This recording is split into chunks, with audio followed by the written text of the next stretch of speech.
What's up, Play? Welcome back to the channel. I know you're here to see my beautiful child, and here he is. Let me just show y'all. Let me get it out the way because he's gonna be acting crazy. Look at him. This is my black toy poodle, Bougie. He is 4 months old now. He was born May 8th, and I got him July 24th. He is 6 to 7 pounds. He's one of those. And he's very energetic and very fun, and I love him. And in this video, I'm going to tell you everything about him. So, what his life is like, how to find a breeder if you are interested in a toy poodle, what to know if you are interested in a toy poodle, what questions to ask, anything in that nature. This is the video for that. So, like I said, this is Bougie. He's a black toy poodle. Make sure you follow him on Instagram and TikTok. He is a pet influencer, okay? And we're going to get into it. I'm going to ask every question. If you are someone who is on this search for a black toy poodle and you need any information about it, I got you, okay? So, as you can see, toy poodles are very energetic. So, one, if you are interested in a toy poodle, you have to have time to give it not just attention and play it, but just give it your time. These are not dogs that'll just like sit in your house and play by themselves. Like, they want to play with you. Like, as soon as he wakes up and he is ready to go and play. Like, he's not just like, oh, let me get a toy and go play by myself. No, he's jumping on me. He wants to play with me. So if you are not going to have time to play with your dog multiple times a day, this is not a dog for you, okay?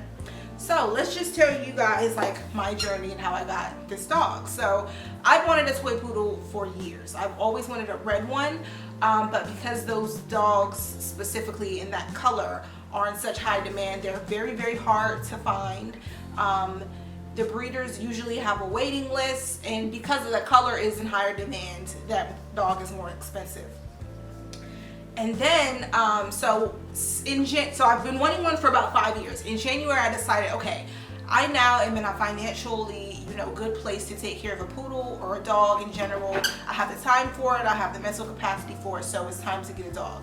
Granted, I didn't make this decision in January, but I didn't just go, okay, I want a puppy. I got the money for it now. Let me go get it now. I still continue to do my research, even though I've been wanting this dog for 5 years. So I've been, knowledgeable of the breed and the type of dog that I wanted for years, but I still didn't just jump into it. And I don't know how people get dogs on like a spur of the moment situation. They're just like, oh, let me grab this, because this thing is alive. Like, it's living, it's breathing, it's alive. So this isn't a decision you want to make off the top of your head because you think it's real cute. So I made a decision in January. So from January, I was like, okay, I want to get a dog this summer, June, July. I knew that off the bat, because I already wanted a toy poodle, that I will have to search for a breeder. I wanted a reputable breeder. I was not going on no Craigslist or no pet store. I wanted a reputable breeder who has been breeding poodles for years, who knows the ins and outs of them, all of that. So I started doing my research on the breeders, and it was either, I kept running into all types of situations. Either one, that they had like a poodle available like right now, like they probably had like one left, but I wasn't ready. Like I told you, I wanted one in the summertime. So when I started looking in January, inquiring, will you have any, poodles available for the, year, this anytime in 2021, they'll be like, we have one left, you can put your deposit down now. And I'm like, damn, I can't get one right now. Or they'll be like, we have one in April or something like that. We have a waiting list or da-da-da-da. And I'm like, that's too early. Like, I need more time to get my life together, to get my finances together, all that. So I found a breeder that had a poodle the red toy poodle that I wanted. And literally, it was born in May, when he was born, and I found her on Facebook. So one way, let me back up on how to find a breeder. So if you're looking for a breeder for any dog, one thing you want to do is check the AKC website, because those will have the reputable breeders. A reputable breeder, like I said, they're going to know this breed in and out. Like, anything you can have to ask about that specific breed, they're going to know about it. They're going to have their own personal vet that they like to go to specifically. They built a relationship with the vet. They're going to know, they're not going to be willing to just sell their puppy to any and all body, like, without asking you any questions. And next, they're not going to be hesitant to asking them your questions. They might come to a situation where, like, oh, I don't have the answer for that, or let me get back to you. But if you're asking a breeder a lot of questions and they feel like, oh, you asking me too much, then run away. It's not even worth it. You do not want to spend no money on no dog. You don't want anything to happen to the dog while you have it in your possession, because that will be very heartbreaking. So one thing I did as I was researching breeders, I would type in Toy Poodle breeder in Georgia, Toy Poodle breeder in whatever state was around me, because I was willing to drive. I was going to go to Alabama. I was looking, you know, surrounding states of Georgia because I'm in Atlanta. I was looking at Alabama, Florida, South Carolina, North Carolina, Tennessee. Like, I was willing to drive for this dog. I've been wanting this dog for 5 years, so I was willing to drive. So if you cannot find a dog, you know, in your state or in your city, you will have to drive or probably fly and go pick it up, or have, you know, a dog nanny drop it off to you. So that's how that works. So I ended up finding one in a Facebook group, because Facebook groups have lots of toy breeder groups. So if you're looking for a dog, and you're like, you know, you might want to go to Facebook and type in, you like toy poodle breeders in North Carolina, and North Carolina will come up, and there will be reputable breeders in those. There will also be hella scams, lots of scams, plenty of scams. Like I said, if a breeder is not willing to get on FaceTime with you, and I FaceTime the breeder, the original one, and I FaceTime this one from the and I would ask them as many questions as I could possibly think of. I had a list ready, and they was answering them, boom, boom, boom. So I knew that they were reputable breeders. So if they're not willing to get on FaceTime with you and show the dogs to you before you put a deposit down, it's a red flag. Don't do it. Because why? You're paying this money for this dog. And next, they should want to get to know you. Next, a breeder should ask you questions about yourself. Where do you live? What do you do for a living? Do you have kids? Do you have other dogs? Do you have other animals? How many people are coming in and out of your house? Is your house very loud? Do you live in an apartment? Do you live in a house? Is your landlord going to be fine? Like, this is a living, breathing thing. So if a breeder is not worried about shit that you got going on in your life, they don't give a fuck about the dog. And that's you know, that's a red flag, because you don't know what the quality of the life the dog has while they're with the breeder. So if they're not concerned about your livelihood, you know, and what you got going on, then they know that they don't care about where this dog goes, and then they're probably not taking, the dog is probably not coming from a great environment, and then I may have behavioral issues, and then you'll be miserable and have the puppy blues. So I would look on Facebook, I would look on Google, found a breeder for a red toy poodle that I wanted. The poodle ended up getting sick, and I knew it wasn't a scam, because some people were like, well, maybe it was a scam, or maybe she wasn't a reputable breeder. This woman was breeding poodles for 40 years, and this was the first one that got this sick, and it was the only one in the litter to get sick, which wasn't like, you know, alarming, because just like human babies get sick. You can have a whole bunch of kids, and then one of them gets sick and something happened. So it knew it wasn't because, you know, she was a bad breeder, but the dog just got sick, and it wasn't willing to take, you know, she wasn't willing to give me a sick dog. So if a breeder was like, you know, it's sick, but if you want it, I'll give it to you for a discounted price. Nah, don't do that. Because again, you don't want to have the dog in your possession, and then now you got a sick dog, or a dog that's gonna die sometime soon. So after I, you know, found out I couldn't get the red toy poodle breeder, I knew for a fact that I wasn't going to get another red toy, because like I said, that color is in high demand. Okay, so what I had to do is I went back on Facebook, and I was like, okay, I'll take a black one. I didn't want an apricot one, I didn't want a silver one, I didn't want a white one. I was like, if I can't get a red one, I'll get a black one. Found a breeder. Not only was this breeder you know, great, you know, reputable breeder, but she was a dog trainer. So when I got Bougie, he was already crate trained. I didn't have to go through those, you know, restless nights where my poodle, you know, my dog is getting up in the middle of the night. I'm so happy I didn't have that experience. So my poodle breeder just happened to also be a dog trainer. So when I brought him home, put him in a crate, he slept through the night.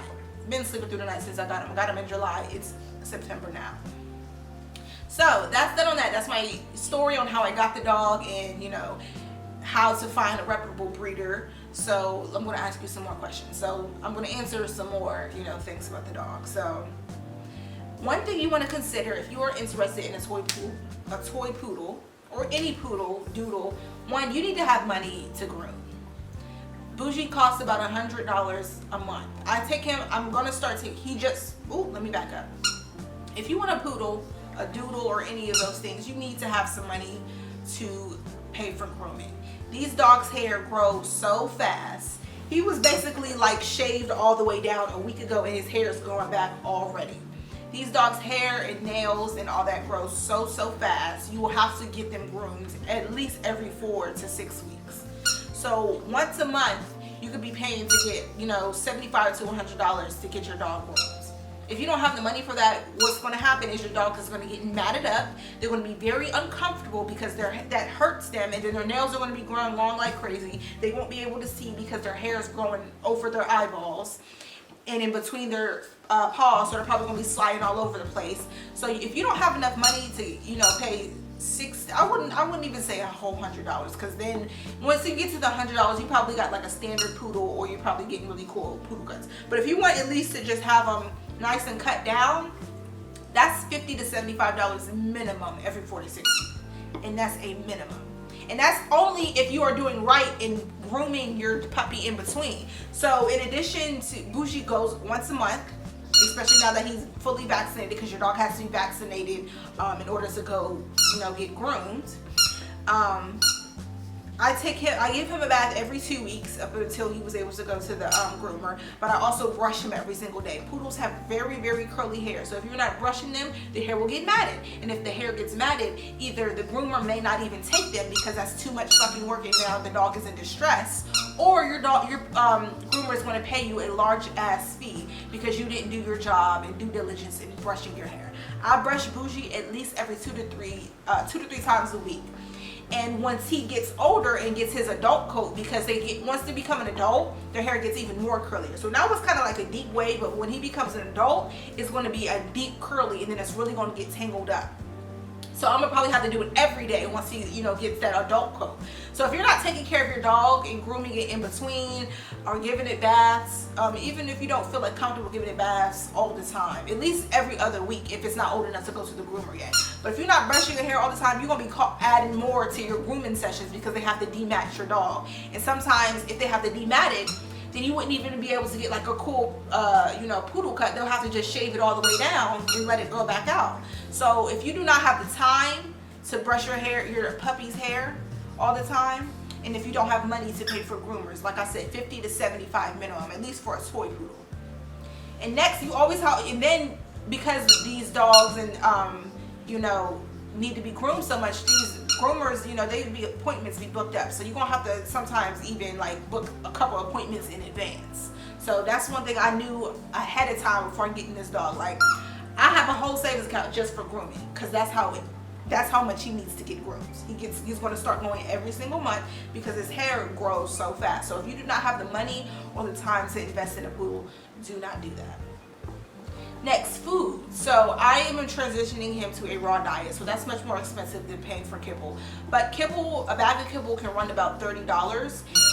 With that, he gets fed 3 times a day. So as soon as he wakes up, in the middle of the afternoon, and then before he goes to bed.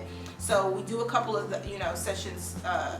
He gets fed a couple times a day, and so that could be about $30 a month or every 2 months, depending on how much your dog eats or how much you're feeding them and how active their life is. So your food, if you're just doing kibble, that could be $30 to $40 a month. Or if you're doing a raw fed diet, that could be up to $100, $150 a month. So you also have to consider paying for food. Next, vaccinations. Dogs have to get vaccinated. Yes, otherwise they can die from like parvo and other diseases that other puppies have. Do not be that dog owner that does not get your dog vaccinated. That's the quickest way to kill the puppy. I think parvo has like a 90% like fatality. Is it? I think like 90% of dogs that get parvo die. So don't be that dog owner that doesn't get their dog vaccinated. A lot of apartments require it, and groomers require it, daycares require it, certain places in the world require it. So if you don't have your dog vaccinated, your dog is gonna be stuck at your house. So get your dog vaccinated. Those can cost, like, every shot he got about 3 to 4 while I had him, because he had to go every 3 weeks. So I think it was 3 of them. I was spending like $200 a session.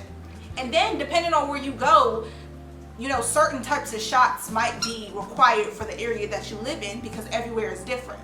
So $200 a month for like the first 3 months, because you coming out of pocket paying for that. I have insurance, but my deductible is $250. So unless something happens to him, this is what is going to have to do.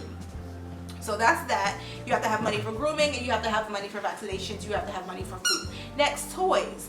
I underestimated this dog's bite, and I got him all these little cute toys. This boy be chewing through these things, okay? I got some of them he destroying, some of them, you know, they're working and they're living. But get your dog a good variety of toys. Not saying that you got to break the bank, but you need to get them a good variety, because if they get bored with their toys, then guess what? They're going to start tearing up your furniture, tearing up your shoes, finding other things around their house to start eating. Don't do that. So invest in toys. I was buying toys on a weekly basis. Like I would get about 2 to 3 toys a week, or every time I got paid, and just gradually, you know, pay them. And now I rotate the toys every other week. So he has to, I just, you know, give him a new set of toys this week, and then the following week he'll get another, you know, I'll rotate those out, go clean them and do all that. If you're interested in learning how, like, I rotate the toys, I have an Instagram, IGTV on his Instagram, so go ahead and check that out. So I make sure I'm cleaning the toys. Make sure you're cleaning the toys, okay? You definitely want to do that. Next, in addition to toys and food and vaccinations and stuff, your dog needs other things. Your dog needs a crate. Your dog needs food bowls. Your dog needs things like, you know, medical things for like a first aid kit or something. Maybe if you clip your dog's nails and he starts to bleed, there's like a blood stopper or something like that. Like they need shampoo and conditioner. Like they need brushes because it's a poodle. Like there's so many things that dogs need that aren't just food and water. Like in toys. Like it's so many things. Next, I have a spot cleaner for my apartment because he has accidents. He's a puppy. So him peeing on the carpet and on the rugs is going to happen a lot.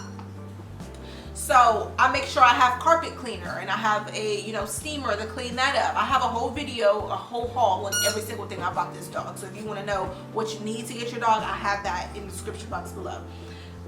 So also, in addition to doing that, you are always cleaning, baby. Potty training is a lot better now. Like he knows where to go. So if he does have an accident, it's my fault. But he's also a baby. He's only 4 months, so he's not going to be perfect right away. So you have to have the time to be taking your puppy. When you have a puppy, you're going to be going out every hour. I'm telling you. I live in an apartment complex, so what I did is I got some fake grass from Home Depot, put that on my patio so I don't have to go out into the grass patch. But if you want to, you know, do the pee pads, you can do that. But I'm like, I don't want no shit, you know, piss all up in my house. So all that's on the balcony. So like I said, if you don't have time to take your puppy out every single month, every single hour, your puppy's going to be having accidents all over the house. Your puppy can't stay in a crate all day, so do not get no puppy, no brand new puppy, and you gonna be gone for 10 hours. You are gonna come home and they're gonna be miserable, and they're gonna hate their crate, and they're gonna have pee and poop all up in their crate, and they're not, you know, puppies don't even usually, you know, pee and all that where they lay down, but if they're stuck in there all day, they will. And they're just going to be a miserable, misbehaved dog, and probably aggressive because they're not being properly taken care of. So if you do not have the time, like, I get everybody doesn't have the luxury. I work from home, so the puppy's with me, you know, Bougie's with me all day. But if you don't have the luxury of doing that, somebody needs to be coming in the house to play with it for, you know, 2 or 3 hours. But a puppy shouldn't be in their crate during the day no more than 3 hours. But in addition to that, the great thing about them being a puppy is they sleep so much. So I have a very strict schedule. Bougie wakes up at 5:30 a.m. and he goes to sleep at 9 p.m. He takes 3 naps during the day. We have training sessions, 3 training sessions, 30-minute training sessions a day. So that's an hour and a half of training. And we have playtime and free time. But in every nap, he sleeps for 2 hours. So he'll sleep in a crate for 2 hours, and then I have to take him out. And then I have to immediately take him to the bathroom. And then we start a training session, or it's time for him to eat. And then I'll let him play, but it has to be supervised play because he has not learned yet what he can and cannot touch, or which rooms he can go in. So then I only allow him to play in the living room, because if I give him free range to my whole house, he'll start destroying things and having accidents, and I won't even see that there's poop by my bed somewhere for a couple of days because I didn't know he went over there. So it's a lot of, it's like you're taking care of a newborn baby. It's a lot of work, it's a lot going on, and if you're not ready for this, you are going to be miserable, and the dog is going to be miserable, and you're just going to be like, why did I do this? Like, what is wrong with me? Sorry, Bougie. But it's a lot of work. But I've loved every moment of it, and the reason why I'm able to sit here and, you know, have my confidence that, like, I know what I'm talking about is because for 6 months, in addition to me searching for a breeder and a dog, I was researching what to expect when getting one. I would have never known that puppies I knew they needed to go often, but once an hour, that's a bit OD. But it was necessary, and because I take him out every hour, and because I made a schedule for him by the half hour, he has a much, you know, happier life, and he has less accidents than if I was to just like, okay, try to take him every couple of hours. Like, making your dog's life predictable is gonna be, the ride gonna be so much smoother. I'm telling you. Okay, let's move along. Next, if you do not have time to train, you're gonna have your dog is just going to be terrorizing you and everything in your house. If you do not want to train, I highly suggest you hiring a trainer, watching YouTube videos. I learned how to train from watching YouTube videos, TikToks, all of that. Take the time to actually learn all of that stuff prior to getting a puppy. Don't get the puppy and then, then be like, dang, how do I teach my dog how to, go in a crate? How do I teach my dog how to sit? Research this stuff as you're researching for breeders and trying to find a dog. Get into the habit of learning, all the skills necessary to being a dog owner. And that's all I really have to say about that. So if you are in the lookout for a dog, I say give yourself at least 6 months before you go ahead and purchase the dog. And in that 6 months, as you're looking for the breeder, you need to be researching training videos. You need to be researching. You have to go to the bathroom. Hold on. In that 6 months, you need to be learning, training. You need to be learning the best foods that are for your dog. Is this dog even right for your lifestyle? Like I said, if you don't have, hours out the day to play with him or train him, this might not be the dog for you, or a dog, period. So really think about, do you want this dog because it's cute and it's like, oh, I get to have a puppy, somebody to cuddle with, or are you going to actually do what it takes to give this dog a really quality of life? Because you might have a dog that's not even affectionate. Your dog might not even roll with you like that. Because Bougie, like, he likes to lay on me, but I can't hold him. Like, he'll lay next to me and on me on his terms. But if I try to hold him and pick him up, he's like, okay, I don't know you all like that. So if you're only looking for a dog because you want somebody to be affectionate and to hold you, then you might end up getting a dog that don't want to do all that. So now what? Now you stuck with a dog that don't even got the personality that you just, projected on them.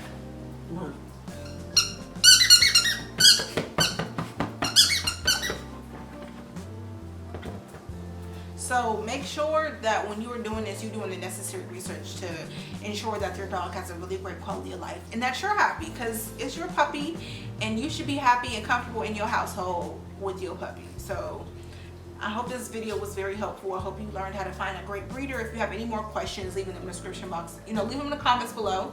And also follow him on Instagram. I post videos and content about puppies and about new, for new homeowners, and as well as, raw, if you're transitioning your dog to a raw diet. Have lots of tips on his Instagram. So make sure you follow him, Bougie the Poodle, on TikTok and Instagram.